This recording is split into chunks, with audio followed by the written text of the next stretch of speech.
الحمد لله رب العالمين والصلاة والسلام على أشرف الأنبياء والمرسلين نبينا محمد وعلى آله وصحبه وعلى كل من استنى بسنته واقتفى أثره إلى يوم الدين. أما بعد فرب اشرح لي صدري ويسر لي أمري واحلل عقدة من لساني يفقه قولي. Après avoir parlé du premier chapitre et le deuxième et le troisième et le quatrième, donc aujourd'hui on va parler, et le cinquième aussi, aujourd'hui on va traiter le sixième chapitre, Inch'Allah. Un chapitre très important, primordial, qui consiste à expliquer les conditions de At-Tawhid. Qui consiste à expliquer les conditions de At-Tawhid. Après avoir expliqué c'est quoi la ilaha illallah et les catégories de la ilaha illallah et c'est quoi le vrai sens de cette phrase et de cette shahada qui pèse lourd, aujourd'hui on va voir ces conditions. Inch'Allah Jalla wa ala. Donc suivez avec moi. Les conditions de Tawhid, ils sont 7. Avant de traiter les 7 conditions de la ilaha illallah, de Tawhid, on a un hadith rapporté par Hakim, wa sahhaha Ibn Hibban, hadith rapporté par Hakim, il a été authentifié par Ibn Hibban, hadith Abi Moussa al-Ash'ari. Je vous cite ce hadith afin que vous puissiez comprendre l'importance de ces 7 conditions. Il a dit, Abu Moussa, il a dit, le prophète sallallahu alayhi wa sallam, un jour, il nous a dit que le prophète Moussa, il a parlé avec Allah. Il a dit, oh Allah, apprends-moi, ya Rabbi, allimni du'a, ad'uka bih, wa adhkuruka bih. Il a dit, oh Allah, apprends-moi une invocation avec laquelle je te demande et je t'implore, je t'évoque et je t'implore. Allah a dit à Moussa, Allah Jalla wa ala a dit à Moussa, alayhi salam, oh Moussa dit La ilaha illallah. Moussa s'est adressé à Allah, il lui a dit oh Seigneur, oh mon Dieu, tous les serviteurs, tous tes serviteurs, ils disent ça. Comme si Moussa il a voulu apprendre une autre invocation. Allah il a dit à Moussa, écoutez, Allah il a dit à Moussa, oh Moussa, si les 7 cieux et ceux qui y résident sans moi, et les 7 terres, et ceux qui y résident, seraient du côté, ils seraient du côté de la balance, et la ilaha illallah, ils seraient de l'autre côté, alors que c'est la ilaha illallah qui serait plus lourd dans la balance. Ya Moussa, لو كانت السماوات السبع وعامرهن غيري في كفة والأراضون السبع في كفة ولا إله إلا الله في كفة لمالت بهن لا إله إلا الله. Donc, comme si Moussa il a voulu une autre invocation, c'est pas il a rabaissé, il a minimisé Tawhid, non, on dit pas ça. Mais comme si c'est Moussa, il a voulu avoir une autre invocation, une nouvelle invocation, ou c'est là c'est comme s'il a voulu changer d'invocation. Allah lui a montré la valeur de la ilaha illallah. Mais, subhanallah, les savants ils disent que cette phrase-là, comme les compagnons, elle leur a été utile. Cette la ilaha illallah, elle pèse lourd, plus que les 7 cieux et les 7 terres. Mais, malheureusement, certaines personnes qui disent la ilaha illallah, le jour dernier, ils vont venir, subhanallah, avec une shahada qui est comme la plume, subhanallah, un poids comme la plume, ou comme une muette, elle n'a pas de poids. Et d'autres, ils auront une shahada qui a un poids lourd. C'est quoi la différence? C'est ça le but de ce cours aujourd'hui. C'est que les conditions, il y en a qui ont respecté ces conditions, il y en a qui n'ont pas respecté les conditions. Donc pour avoir une shahada qui va peser lourd pour toi le jour dernier, qui va alourdir ta balance, eh ben, il faut que tu connaisses les conditions de At-Tawhid, qui sont bien sûr qui sont bien sûr 7. Donc suivez avec moi. Barakallahu fikum. Car chaque condition, elle constitue, subhanallah, elle constitue ou elle joue un rôle très important dans le tawhid. La première condition, mes frères, mes sœurs, la première condition, c'est le savoir. Ou, bi'ibara ukhra, la compréhension. La compréhension.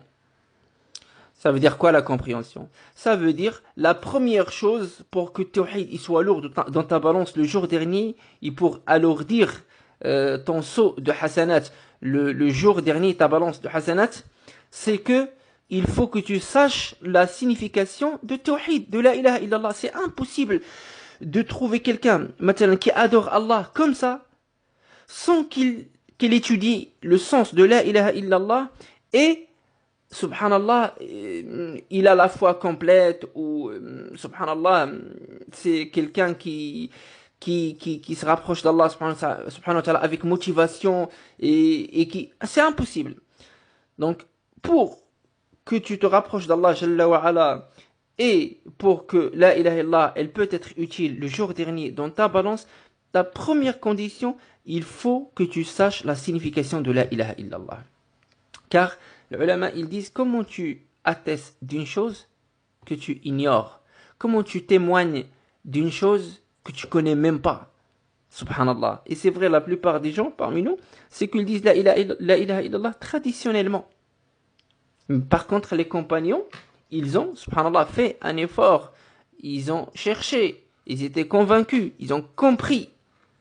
C'est pour ça que tu trouves beaucoup de musulmans, ils s'égorgent pour quelqu'un d'autre en dehors d'Allah. D'autres, ils invoquent le prophète avec Allah, Jalla wa ala. D'autres, ils sont en train d'aller voir les charlatans, etc. Alors qu'ils croient en Allah. Ils te disent, moi je suis croyant. Mais il n'a pas compris c'est quoi la ilaha illallah. C'est pour ça que Allah, il nous dit dans surat Muhammad, le verset numéro 19. Il nous dit, fa'alam annahu la ilaha illallah. Fa'alam, et sache qu'il n'y a point de divinité digne d'être adorée en dehors d'Allah. Fa'alam, cherche la signification, il faut que tu saches. Fa'alam annahu la ilaha illallah. Surat Muhammad, et le verset numéro 19, je crois. Ouais, numéro 19. Si je ne me trompe pas. Donc, fa'alam, sache qu'il n'y a point de divinité digne d'être adorée en dehors d'Allah. Wastaghfir li dhanbika wa lil mu'minina wal mu'minat. Allah il a dit, et après implore le pardon pour toi et pour les croyants. Allah il parle avec le prophète. Il a dit, sache qu'il n'y a point de divinité digne d'être adorée en dehors d'Allah et implore le pardon pour toi et pour les croyants. Ici les savants ils ont dit que Allah, regardez qu'est-ce qu'ils ont remarqué, qu'est-ce qu'ils ont puisé, subhanallah, de ce verset. Unzuru ma dastanbatu min hadhihi al-aya. Ils ont dit, subhanallah, que Allah, il a commencé par le savoir, par la compréhension. Il a demandé au prophète sallallahu alayhi wa sallam de comprendre c'est quoi la ilaha illallah, tawhid déjà. Et après, il lui a demandé de faire les actes. Car la compréhension, c'est la compréhension qui corrige, subhanallah, nos intentions qui sont la base de chaque acte. C'est avec la compréhension que tu peux corriger ta niya, ton intention, qui est la base de tous les actes. Subhanallah. Combien de personnes il fait des actes alors qu'il fait du shirk, il ne sait même pas. Donc c'est pour ça que, subhanallah, c'est un verset sublime. Il a dit, Allah, sache qu'il n'y a point de divinité digne d'être adorée en dehors d'Allah. Et ça, c'est un ordre pour le prophète sallallahu alayhi wa sallam et pour nous tous. Et après, fais les actes. Et après, fais les actes. Car si tu ne sais pas et tu n'as pas une bonne compréhension, tu peux tomber même dans le shirk.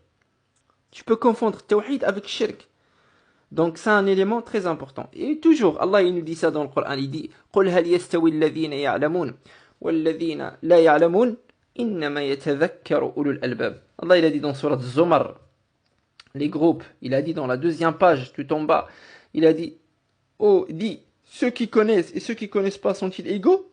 Non, mais seulement les gens doués d'intelligence qui réfléchissent, qui se rappellent de ça.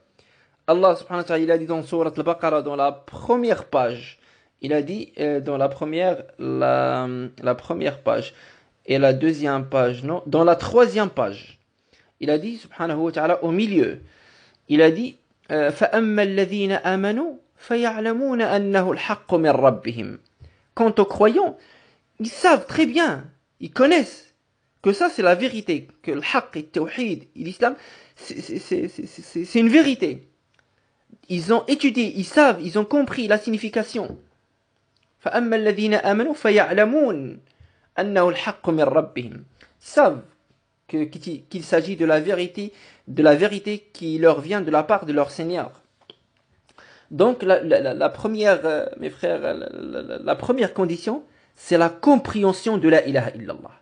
Et nous, le chapitre précédent, il consistait à expliquer la ilaha illallah. On a fait ça avant, si vous vous rappelez le tawhid, le sens général de Rububiyya, la seigneurie, l'uluhiyya, l'adoration et les noms et les attributs.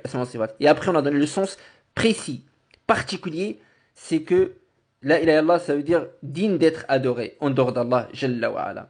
Et on a expliqué, vous pouvez revenir au chapitre précédent. Donc, la première condition consiste à connaître et étudier le sens de la ilaha illallah et ne pas suivre aveuglément et traditionnellement ce que les gens ils disent, car c'est ça qui nous pousse à faire le shirk inconsciemment. Et aussi les ulama se basent sur un hadith rapporté par al-Bukhari, hadith Uthman ibn Affan radiyallahu anhu, hadith de Uthman ibn Affan, qu'Allah soit satisfait de lui, le troisième calife, un compagnon, il a dit, قال رسول الله صلى الله عليه وسلم, le prophète صلى الله عليه وسلم a dit, من مات وهو يعلم أنه لا إله إلا الله دخل الجنة. Celui qui meurt tout en sachant, qui sait, il meurt, mais en même temps, il sait, il comprend, il a compris, c'est quoi la ilaha illallah, il va rentrer au paradis. Vous voyez, subhanallah, les ulama, comment ils ont réuni les conditions de tawhid. Hadith, je répète, rapporté par al-Bukhari. Hadith Uthman ibn Affan. Si quelqu'un il veut chercher. Man mata wa huwa ya'lam annahu la ilaha illallah. Celui qui meurt, mais en même temps, il sait c'est quoi la ilaha illallah. Il sait qu'il n'y a point de divinité digne d'être adorée en dehors d'Allah. Et ben, il va rentrer au paradis. Donc, je m'arrête là et je passe à la deuxième condition. Je m'arrête là. Et je vais passer à la deuxième condition, Inch'Allah. J'espère que cette condition, la première condition, c'était clair pour vous. La deuxième condition, Inch'Allah. Et on essaye toujours de donner des dalils de le Coran et de Sunnah. Du Coran et de la Sunnah. La deuxième condition, mes frères, aussi, si on l'a pas, eh ben, cette shahada, elle pèse rien. Je répète, si on n'a pas cette condition, la deuxième aussi, la shahada, elle pèse rien. Cette condition, la deuxième condition, c'est la certitude. Cette condition, c'est la certitude. Al-yaqin. Al-mukhalif li-shak, la certitude qui se contredit avec le doute. Ça veut dire, si quelqu'un, il dit la ilaha illallah, il a compris c'est quoi la ilaha illallah, il a compris, mais il a un doute. Est-ce que c'est vrai ou pas? Donc, il a compris, mais il doute. Naqulu lahu, on dit que ton tawhid, il a un problème. Il ne sera pas accepté jusqu'à ce que tu aies la certitude. On donne des exemples ou on donne des dalils dans le Coran et dans la Sunna. أما في القرآن فقد قال ربنا جل وعلا إنما المؤمنون الذين آمنوا بالله ورسوله ثم لم يرتابوا. Allah il a dit certes, les vrais croyants sont ceux qui ont cru en Allah et son messager, ils n'ont pas douté. Ils n'ont pas douté. Donc le doute, il casse at-tawhid. Le doute, il casse at-tawhid. Casse complètement at-tawhid. Et aussi dans Surat al-Baqarah, les premiers versets, subhanallah, le quatrième verset ou le cinquième, Allah il dit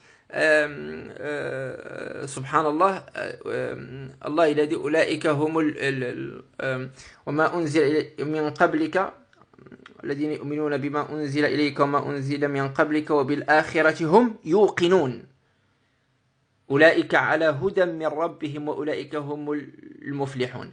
Allah il a dit, et ceux qui croient en ce qui a été descendu sur toi avant et au jour dernier, et ils ont la certitude au jour dernier. La certitude de ce qu'Allah il dit. Ils ont la certitude. Et aussi, dans la sunna, on a un hadith Abi Huraira, rapporté par l'imam. Il est rentré dans un jardin, ha'it, ça veut dire un jardin, et c'est pas le mur, c'est un jardin, mais les Arabes, selon les coutumes des Arabes, avant ils disent ha'it, mais il veut dire un jardin, c'est pas le mur. Donc, et il a donné, et subhanallah, il a laissé ses chaussures, le prophète sallallahu alayhi wa sallam, dehors, et il a dit à Abu Huraira, va voir les chaussures, et tiens, mes chaussures, mets-les là-bas, et derrière le mur, et dès que tu vois quelqu'un qui atteste qu'il n'y a point de divinité digne d'être adhérent en dehors d'Allah, et que moi le messager d'Allah, et qu'il n'y doute pas, ولا يشك فيهما, et qu'il n'y doute pas, le Y, il doute pas, ça veut dire il doute pas de ça, ou là il n'en doute pas, voilà, en français on va dire il n'en doute pas, c'est-à-dire il n'a pas de doute, tu lui annonces la bonne nouvelle qu'il va rentrer au paradis. هذا أيضا دليل من السنة, hadith rapporté par Muslim, comme quoi que il faut pas douter, la certitude. La question qui se pose ici, mes frères, on a une question importante. Parce que j'aime bien un peu détailler pour ne pas laisser les ambiguïtés rentrer dans les têtes de quelques frères ou là, certaines sœurs. Ou là. Quelqu'un, mathalan, s'il a un doute, il aime Allah et son messager. Mais parfois il a des doutes, si Shaitan lui met ça dans sa tête. Il ne sait pas quoi faire. Ici, on dit que tu dois poser la question à un talib ilm ou un savant ou un talib ilm ou quelqu'un qui a étudié pour t'éclaircir les choses. Et ne reste pas comme ça. Parce que c'est normal, Shaitan il t'attaque de temps en temps, etc. Mais il ne faut pas rester comme ça. Tu peux avoir des doutes, tu peux avoir des... C'est pas un problème, mais règle ce problème. Il faut pas rester comme ça. Dès que tu as ça, bah, tu contactes les gens que tu connais, ou là c'est un savant ou un talib ilm, et il t'explique. C'est pas tu dis j'ai un doute, ou hier j'avais un doute, ou la semaine dernière, c'est bon, moi je suis pas une bonne personne. Non. Et il t'explique, il enlève ces ambiguïtés. Ou parfois tu as des insufflations. Il te dit, Shaitan, et c'est marqué dans la sunna, le prophète il a dit ça à ses compagnons, il a dit parfois Shaitan, il vient, il vous dit qui a créé Allah, d'où vient Allah, etc. Donc, il commence à mettre ces insufflations dans la tête des gens, dans les têtes des gens. Donc ici, ça n'a rien à voir par rapport à ta foi. Donc, Shaitan, il t'attaque, mais toi, tu détestes ça, t'aimes pas ça, donc tu taqul amantu billah, je crois en Allah. C'est bon, comme il l'aura dit le prophète sallallahu alayhi wa sallam. Ça, il n'est pas considéré comme certitude, car c'est Shaitan qui met ça dans ta tête. Alors que toi, dans ta tête, tu sais que ça c'est faux. Tu sais que c'est des insufflations de Shaitan. Mais si t'es dans l'incertitude sur quelques points, du moment que tu es encore vivant, pose la question et enlève les ambiguïtés de ta tête le plus vite possible. Le plus vite possible. Donc, voilà. Et la certitude, mes frères, la certitude, c'est un point qui se travaille. Ça se travaille avec le temps.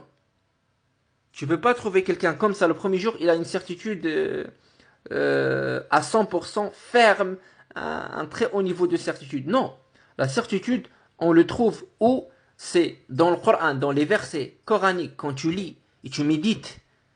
Et tu vois la grandeur d'Allah subhanahu wa ta'ala et les signes qu'Allah nous donne dans le Coran. Et aussi dans les signes universels. Ça veut dire, dans cet univers, tu médites et tu vois le soleil, la lune, le jour, la nuit, comment ils s'alternent, l'un succède l'autre. Les montagnes, il n'y a personne qui peut faire ça en dehors d'Allah Jalla wa ala. Donc, le ulama dit surtout par rapport à la certitude, c'est la méditation.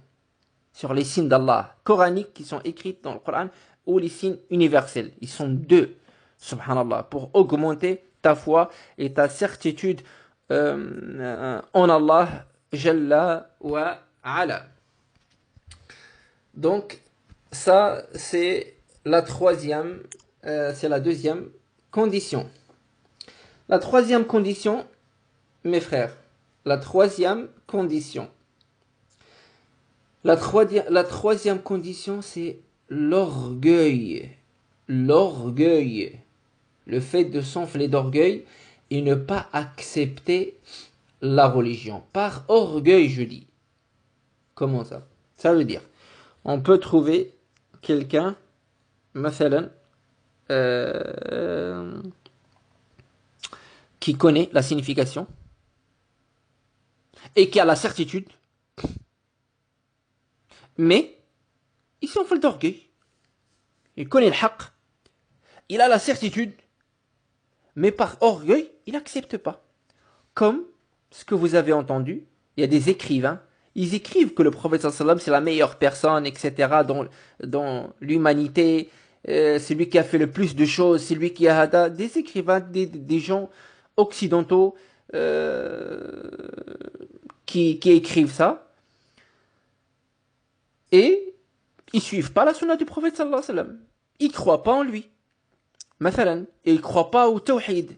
La ilaha illallah, ils s'enflent d'orgueil. Voilà. Ou, je donne un exemple plus clair, c'est Fir'aun. Fir'aun, mes frères, il avait compris c'est quoi le tawhid. Il avait la certitude aussi. Dalil, la preuve, c'est dans sourate les fourmis. Dans sourate les fourmis. Allah il a dit وَجَحَدُوا بِهَا وَاسْتَيْقَنَتْهَا أَنفُسُهُمْ ظُلْمًا وَعُلُوًّا. Ils ont renié nos versets, Allah il a dit sur Pharaon, le peuple de Pharaon, ils ont renié nos versets, alors que ils y croyaient avec certitude. Sourate les fourmis, exactement la première page, non, la deuxième page, la première ligne. La deuxième page, non, la première page, non, la deuxième page, exactement la première ligne. Vous allez voir et montrer que Pharaon, ce qui l'a empêché de rentrer au paradis, c'est qu'il n'a pas respecté la troisième condition. La troisième condition en français, elle s'appelle l'acceptation. Le contraire, c'est l'orgueil. Comme la certitude. Le contraire, c'est le doute. Donc, l'acceptation, il n'a pas accepté. Il a compris, il avait la certitude, mais il n'a pas accepté. Donc, Allah, il a dit, وَجَحَدُوا بِهَا. Ils ont renié. وَاسْتَيْقَنَتْهَا أَنفُسُهُمْ. Alors qu'ils y croyaient, ils croyaient en ça avec certitude. وَجَحَدُوا بِهَا وَاسْتَيْقَنَتْهَا أَنفُسُهُمْ. Donc, Pharaon aussi. أيضا, mes frères, mes sœurs, Iblis, لعنه الله, ou الشيطان, لعنه الله, le diable, لعنه الله. Le shaitan, il connaît c'est quoi la ilaha illallah. Même shaitan, il connaît c'est quoi la signification de la ilaha illallah plus que beaucoup de gens qui prétendent avoir compris la ilaha illallah. Et aussi, n'oubliez pas, le shaitan était avec les anges. Comme Allah il le dit dans sourate Al-Kahf. نعم. وإذ قلنا للملائكة اسجدوا لآدم فسجدوا إلا إبليس كان من الجن ففسق عن أمر ربه. Lorsqu'on a demandé aux anges qui se prosternent devant Adam, ils se sont prosternés tous devant Adam, sauf Iblis, et il faisait partie du djinn. Donc il avait un niveau, Allah il l'a élevé. Donc il connaissait quoi la signification. Il a la certitude, bien sûr il a la certitude, il était avec les anges, etc. Il a tout vu. Et c'est quoi qui l'a empêché de rentrer au paradis et qui lui a causé la colère d'Allah? C'est l'acceptation. Subhanallah. Et l'orgueil. Et l'orgueil. Subhanallah. أيضا عم موسى عليه عم النبي صلى الله عليه وسلم أبو طالب. C'est le père de Ali ibn Abi Talib radiyallahu anhu wa ardah wa an jami' as-sahaba. C'est le père du quatrième calife. Son fils s'est converti, il est devenu un un des compagnons, Ali ibn Abi Talib, et son père, Abu Talib, qui était l'oncle du prophète sallallahu alayhi wa sallam, il a élevé le prophète sallallahu alayhi wa sallam, il l'a soutenu, il a tout fait avec lui, il l'a protégé avec la permission d'Allah. Même il se mettait à sa place, de peur qu'il lui arrive un mal, à la place du prophète sallallahu alayhi wa sallam. Parce qu'il voulait tuer le prophète sallallahu alayhi wa sallam au début. Alors lui, il lui disait, mets-toi à ma place et moi je me mets à ta place, de peur qu'il soit massacré ou là, assassiné. Et malgré tout ça, il n'a pas suivi le prophète sallallahu alayhi wa sallam. Et il lui a dit que moi je sais, j'ai compris que c'est le haqq, il est avec toi, il avait la certitude, mais il n'a pas voulu, c'est l'orgueil, c'est de ne pas, pour qu'il ne dise pas que Abu Talib, il a changé la religion de ses ancêtres. Et il a fait même une poésie. وَلَقَدْ عَلِمْتُ أَنَّ دِينَ مُحَمَّدٍ من خير أديان البرية ولولا مسبة أو حذار ولولا ملامة أو حذار مسبة لوجدتني سمحا بذاك مبينا. Il a fait même une poésie sur ça. Il lui a dit, je sais que ta religion est la meilleure, mais si j'avais pas peur qu'il m'insulte, et si j'avais pas des reproches de mon peuple, je t'aurais suivi. Et voilà, quand il est mort, le prophète sallam, il a voulu faire des du'a pour lui, et Allah il lui a dit non, ne fais pas des du'a. C'est marqué dans Surat At-Tawbah. Allah il a fait descendre des versets. Il a dit c'est bon, ne fais pas des du'a pour lui. Donc la troisième condition, mes frères, c'est l'acceptation. On n'a pas donné de dalil, je crois, jusqu'à maintenant. Dalil aussi sur ça, le dalil. Déjà, on a donné de dalil dans le Coran. Pharaon et Shaitan et Abu Talib, min as-sunnah. Et je vous donne aussi un dalil dans Surat As-Safat. Allah il a dit Innahum kanu. Allah il a parlé sur les gens de l'enfer. Innahum kanu idha qila lahum la ilaha illallah yastakbirun. Il a dit les gens de l'enfer. Il a dit sur les gens de l'enfer, ces gens-là ils sont rentrés à l'enfer car avant, quand on leur disait la ilaha illallah, ils s'enflaient d'orgueil. Ils s'enflaient d'orgueil. Ouais, mais voilà. Mais au fond d'eux, ils connaissent. Lakin ils s'enflaient d'orgueil. Innahum kanu. Ces gens-là, dans le bas monde, quand ils entendaient la ilaha illallah, ils s'enflaient d'orgueil. Donc, la troisième condition, mes frères, mes sœurs, c'est l'acceptation. La signification et la certitude, la première et la deuxième, ils vont pas être utiles si tu n'as pas la troisième aussi. Vous voyez, les conditions, ils sont un peu liés l'un aux autres, l'une aux autres. Ils sont complémentaires, l'une complète l'autre. Subhanallah. Tu peux pas, subhanallah, tu peux pas laisser une et tu te contentes des autres. Non. Il y a une complémentarité entre les 7 conditions. Et Inch'Allah, Jalla wa ala, on a fait 3 conditions. Demain, Inch'Allah, on va continuer la 4e et la 5e et la 6e et la 7e. Demain, Inch'Allah, Jalla wa ala. J'espère que vous n'allez pas oublier ce qu'on a dit maintenant. Et notez si vous pouvez noter. Ça, la première c'est la compréhension de la ilaha illallah, shahada. La deuxième c'est la certitude. La troisième c'est l'acceptation. Et devant chaque condition, mettez le dalil, la preuve. Que ce soit une seule preuve. Si quelqu'un il sait qu'il ne va pas retenir beaucoup, il met juste une seule preuve. Et si quelqu'un il arrive à retenir, il met toutes les preuves qu'on a citées. Sachant que je ne voulais pas vous citer beaucoup de preuves. C'est juste pour un peu, voilà, pour qu'il nous reste le temps. Parce qu'on a dit, on fait 30 minutes. Après, les questions et les réponses, Inch'Allah. Donc, on passe aux questions, Inch'Allah, Jalla wa ala. Donc, toujours, il y a quelqu'un, il a posé la question, pareil, les degrés, etc. Je suis quel degré? Je ne sais pas. Toujours, j'ai dit et je reparle une deuxième fois. J'ai dit, mes frères, il faut que vous sachiez une chose. Le soleil, on a un seul soleil, on n'a pas 3. D'accord? Ça veut dire, la vérité, on a une seule vérité. C'est comme si quelqu'un me dit, Allah, il existe, Allah, il n'existe pas, Allah, il existe, mais avec lui, quelqu'un d'autre qui gère. On n'a pas trois vérités, on a une seule vérité, et les autres, c'est faux. Donc, ici, les calculs, on a un seul calcul qui est plus proche de la vérité. Donc, c'est pour cela il faut faire des recherches. Nous, on a fait des recherches. Moi, personnellement, j'ai essayé de faire des recherches, et même sur les gens qui ont étudié, qui étudient un peu, voilà, les horaires, et qui étudient, c'est ceux qui sont dans leur domaine, ça. Euh, et j'ai fait un essai, moi aussi, je suis sorti voilà, vers les champs et pour voir vraiment le soleil, etc. Franchement, mes frères, mes sœurs, je vous ai dit que le degré 12 et le degré 15, c'est ça, je le dis devant Allah parce qu'on on sera jugé devant Allah. Je dis ce que mes convictions, moi, quand moi je suis sorti et j'ai vu, et quand j'étais sur les champs et sur la route, l'autoroute, et qu'il n'y a rien, le degré de 12 déjà, il n'est pas correct. À l'heure de l'Aïcha, je voyais encore le soleil, la lumière, le reste du coucher de soleil. Donc on voit encore, alors que l'Aïcha il est rentré, selon l'angle 12. 15 aussi, euh, aussi, il y a un problème.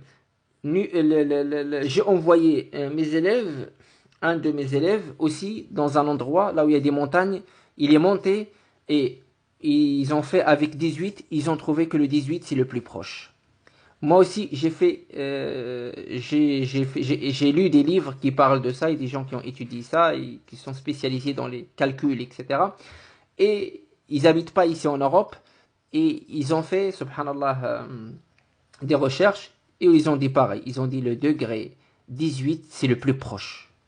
C'est le plus proche. C'est pour ça, moi, je vous dis, le degré 18, c'est le plus proche. Voilà. هذا الذي أدين لله به. Sache que avec ça, moi, je me reproche et j'adore Allah subhanahu wa ta'ala avec ça. Voilà.